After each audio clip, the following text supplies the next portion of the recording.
What's good, everybody?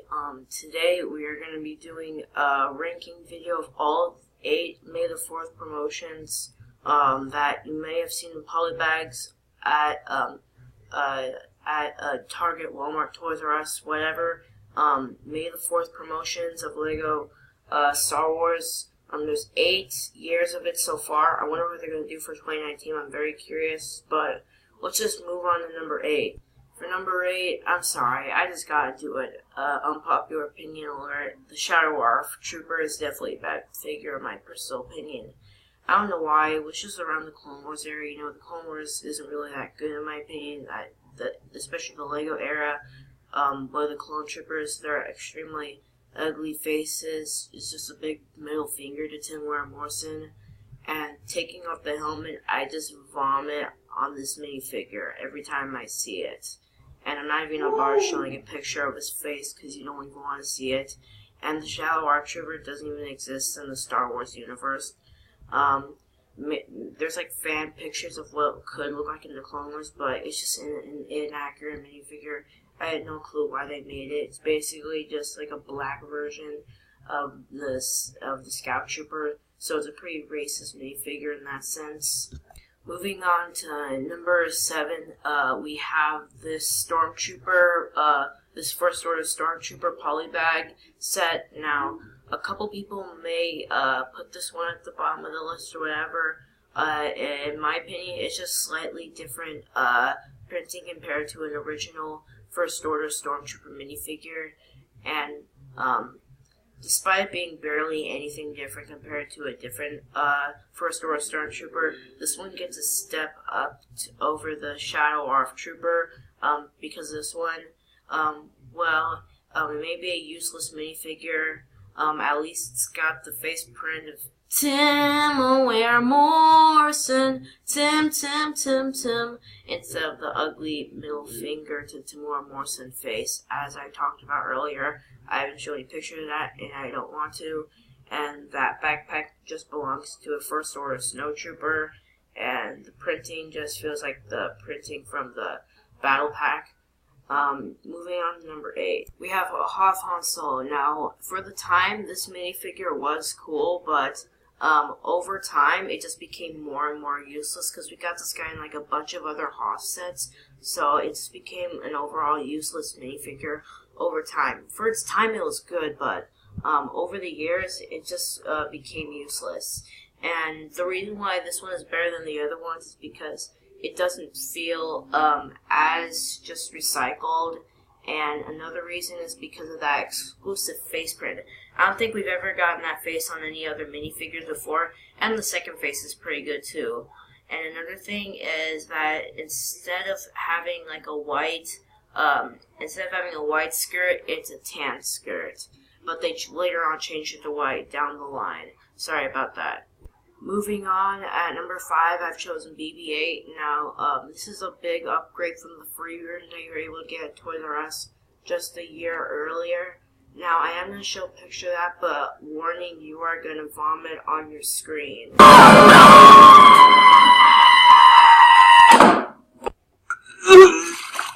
Anyway, back to the BB-8. After the R2-D2 one, I'm curious if they'll ever go back to minifigures for May the 4th promotion.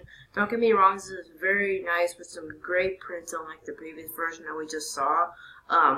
But I'm just scared that they're just going to continue on with brick build stuff. You know, brick build stuff is good, but it's not as great as, you know, minifigures. You know what I mean? For my number 4 spot, I've chosen R2-D2. Now, the reason why I chose this one over BB-8 is because, I don't know why, but there's just something about, like, the polybag art that is just very nostalgic to me, with, like, the Death Trooper and just him scrolling through Tatooine. I do like this build, though. We haven't gotten that head mold, though, in a UCS Obi-Wan's Jedi Starfighter set. But this is the first time we actually see the body, and a minifigure version, a Lego version of R2-D2's third leg. I don't understand why they haven't brought the third leg yet in the minifigure form. I hope they do in the future, but for now, only time will tell. At number 3, we have Darth Revan. Now, of course, this is a minifigure, so it's going to go over R2-D2. although that R2-D2 is a very nostalgic minifigure, mainly for its polybag art, but I like this minifigure, and a lot of people seem to like this one. Some people might put it higher on their list. It's really good with lots of detail, and it's at around the time where minifigure May the 4th start to get really popular again, and yeah, I definitely have to agree with them. Anyway, on to number 2. Next up on my number 2 spot, I've chosen Admiral Yularen. Now, this minifigure, in my opinion, is one of the most underrated minifigures of all time. I mean, sure, his minifigure is barely even printed and very simple, but it doesn't have to be extremely detailed. I mean, it's just an Imperial officer, and this is one of my favorite Imperial officers of all time.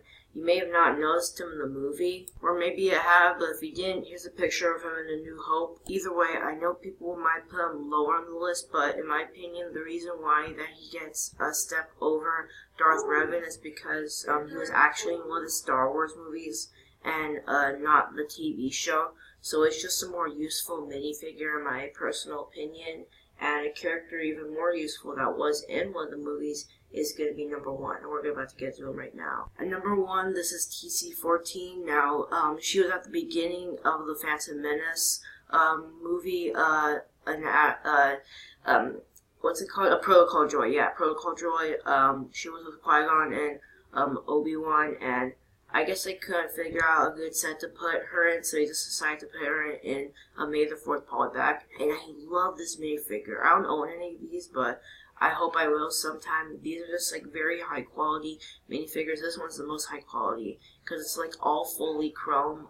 No printing on the legs, but that's okay. The printing on the torso and the back is enough for me, just because of all the amazing chrome detail. Despite the hands not being chrome, but you know, who cares? I mean, she has a bigger role than Admiral Yularen, and that's why she makes number 1 on my list. It's like the last time we've ever gotten a chrome minifigure, which is sad because chrome minifigures are awesome, and hopefully they'll return something like this with a minifigure like Captain Phasma, you know what I mean? Anyway, let me know your ranking of the May the 4th promotions in the comment section down below. What's your ranking on all 8 of them? And I'll see you in the next video.